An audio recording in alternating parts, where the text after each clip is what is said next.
Hello বন্ধুরা, এখন কিন্তু চলছে কুলের সিজন। আর যখন কুল থাকবে না তখন কিন্তু কুল খেতে অনেকটাই বেশি মন চাইবে। আর তার জন্য আমি আজকে বানিয়ে নেব টোপা কুলের টক ঝাল মিষ্টি আচার। এই আচারটা তোমরা 1 বছর পর্যন্ত স্টোর করে রাখতে পারবে। আর যখন কুল থাকবে না তখন তোমরা কুল খেতে পারবে। তো চলো বানিয়ে ফেলি।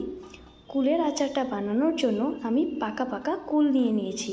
কুলগুলো বোটা ছাড়িয়ে ভালোভাবে ধুয়ে এইভাবে আমি চটকে দিয়েছি। এবারে এখানে নুন আর হলুদ দিয়ে কুলটাকে ভালোভাবে মাখিয়ে নেব।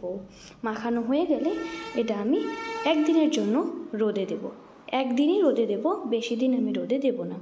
কারণ কুল যদি বেশি রোদে দিই তখন এটা বেশি ভিতরের রসগুলো শুকিয়ে যাবে আর শুকনো খটখটে হয়ে যাবে। তখন কিন্তু আচারটা বেশি টেস্ট হবে না, খেতেও ততটা ভালো লাগবে না। তার জন্য বেশি রোদে আমি দেব না।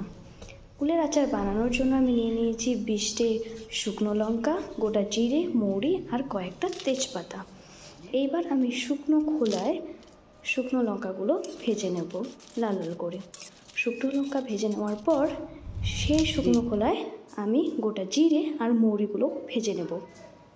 এটা ভেজে নেওয়ার পর শুকনো লঙ্কা, মৌরি আর জিরে সবগুলোকে আমি গুঁড়ো করে নিয়েছি। আচারের জন্য কিন্তু আমার মশলাটা কিন্তু রেডি হয়ে গেছে। এবার কড়াইতে সর্ষের তেল দিয়ে শুকনো লঙ্কা, গোটা জিরে, মৌরি আর তেজপাতা ফোড়ন দিয়ে মেখে রাখা কুলগুলো এখানে দিয়ে দেব। এবার এটাকে ভালোভাবে তেলের সঙ্গে নাড়িয়ে নিয়ে এখানে আমি দিয়ে দেব গুড়। আমি 2 কেজি কুল নিয়েছিলাম। 2 কেজি কুলে 1.5 কেজি একটু বেশি হবে গুড় দিয়ে দিয়েছি। এবার এটাকে ভালোভাবে নাড়িয়ে নেব, মিক্স করে নেব। এটা কিন্তু অনেক ভারী হয়ে গেছিলো, আমি নাড়াতেই পারছিলাম না। যাই হোক, কষ্ট তো একটু করতে হবে, না হলে তো আর সিজন ছাড়া কুলের টেস্ট পাবো না। দেখো গুড়টা কিন্তু আর একটু বাকি আছে, পুরোপুরি গলে যায়নি। এবার কিন্তু পুরোপুরি গলে গেছে।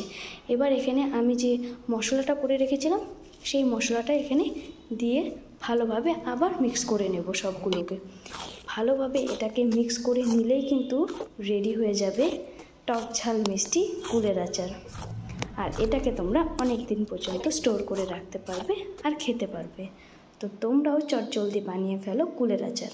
আমার কিন্তু কুলের আচার বানানো রেডি আর স্টোর করাও রেডি হয়ে গেছে।